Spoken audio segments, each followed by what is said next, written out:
आज ओल्या खोबऱ्याची चटणी बनवणार आहे. त्यासाठी आहे ना मी एक पाऊण वाटी ओलं खोबरं घेतलेलं आहे, लसूण घेतलेलं आहे, भरपूर लसूण घेतलेला आहे मी, आणि एक कांदा घेतलेला आहे, आणि ही बेडगी मिरची घेतलेली आहे. तिखट नाही, पण आपण एक कलरसाठी चवीसाठी ही मिरची घेतलेली आहे. आता मिरची आहे ना आपण भाजून घेणार आहे,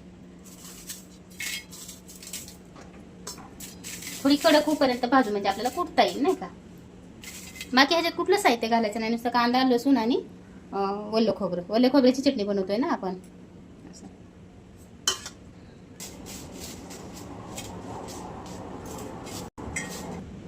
भाजून काय घ्यायच्यात की भाजल्या ना तर थोडासा कडकपणा येईल ना, त्याच्यामुळे आपल्याला फक्त थोडंसं कडक करून घ्यायच्यात मिरच्या, ह्याच्यासाठी भाजायच्या.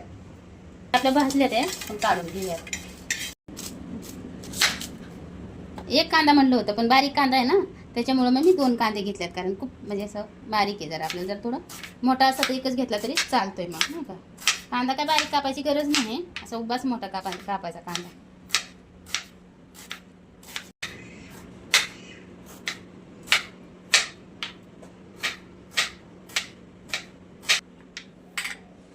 आपण तळून घेऊया थोडासा.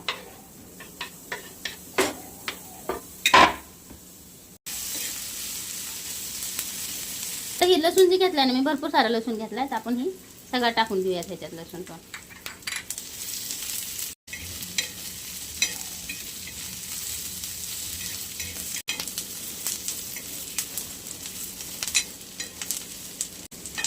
मस्त लाल कांदा भाजू द्यायचा, म्हणजे चव येते नाही का चटणीला चांगली.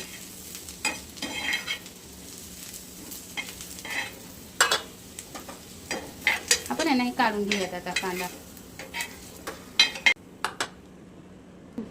मी आहे ना मस्त गॅलरीत बसून चटणी करते आता हवेला, नाही का, गरम होते ना घरात, म्हणजे आपलं बाहेर बसून चालावं चटणी म्हणजे.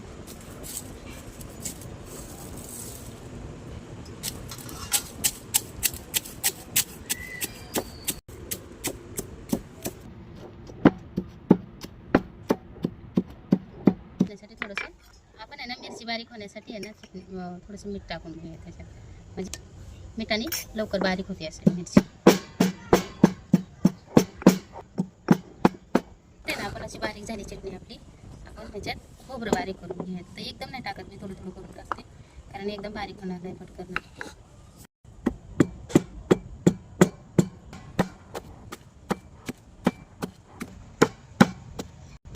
हे नारळ जरा बारीक होत नाही बरं का पटकन. तुम्ही मिक्सरमध्ये केलं तरी चालेल बरं का. तुम्हाला जर हवं असेल तर मिक्सरमध्ये पटकन करायचं असेल ना, तर मिक्सरमध्ये पण करू शकता तुम्ही, कारण मला जरा उकळातच करायचं होतं ना म्हणून मी उकळात करायला घेतलं. मस्त वाटतं असं उकळात, पण चव येते जरा. खोबरं बारीक होत नाही पटकन, खूप म्हणजे मेहनत घ्यायला लागते खोबरं मिरची बारीक करायला. आपली चटणी आहे ना अशी बारीक झाली, अशी एवढी अशी. त्याच्यात खोबरे आहेत मोठे मोठे, पण जाऊ दे, छान लागतात दाताखाली ना काढल्यावर. आपण ह्याच्यात कांदा आणि लसूण टाकून घेऊया. सोबत आता मी हे सगळं मीठ टाकणार आहे नाही का. सगळं नाही टाकत आहे, थोडंसं टाकते, म्हणजे मिरची सोबत मी टाकलं आहे, आणि हे पण मग खराट नको व्हायला, तर थोडंसं ठेवते मी त्याच्यातलं. आता लय सावकाश कुटायला लागणार, जरा सगळं बाहेर येईल नाही का. थोडी करून कुटूयात, कारण एकत्र बसायला ना हे सगळं, तर आपण थोडीशी काढून थोडीशी कुटूयात, अर्धे अर्धे करून कुटूयात. एकदम बसायला ना हे सगळं असं. आता बसेल किंवा कुठता येईल आता.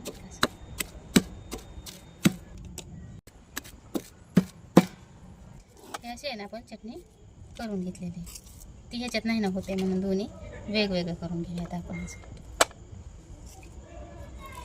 मध्ये कुठल्याला एवढी चव येत नाही, होतं बरकन बारीक 5 मिनिटात, पण चव येत नाही पाहिजे आपल्याला तशी नाही का.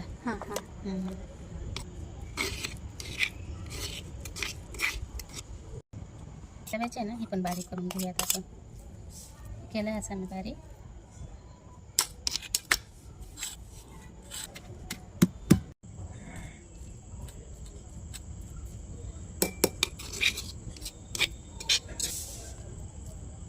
आपण अशी उकळा चटणी कुटून घेतलेली आहे.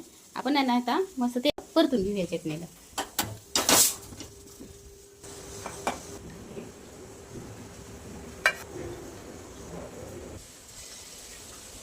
थोडेसे ना आपण मोहरी टाकूया त्याला चवीपुरती नाही का.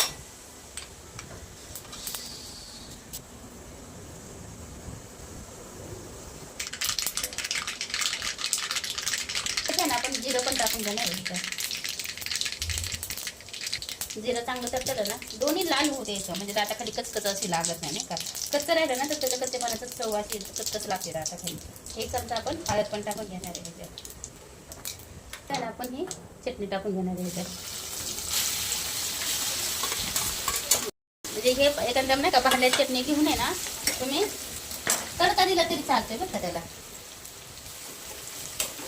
तर तेलाचा तडका वरून दिला तरी चालतोय ह्या चटणी. मीठ मी कुठतानीच टाकलेलं आहे म्हणल्यावर आता ह्याच्यात मीठ टाकायची गरज नाही आपल्याला नाही का. ही चटणी तुम्ही 8 दिवस म्हणलं तरी ठेवून खाऊ शकता. मस्त होती अशी चटणी बघा, ओल्या नारळाची चटणी नाही का. मस्त परतीली आपली चटणी, आपण काढून घेऊयात आता प्लेटमध्ये. अशी करून बघा. ह्याच्यात जर तुम्ही कोथिंबीर पण वरून टाकली ना तरी छान लागते, पण आता माझ्याकडे कोथिंबीर नाही तर मी नाही टाकत आहे. तुमच्याकडे असेल तर तुम्ही टाकू शकता कोथिंबीर पण ह्याच्यात.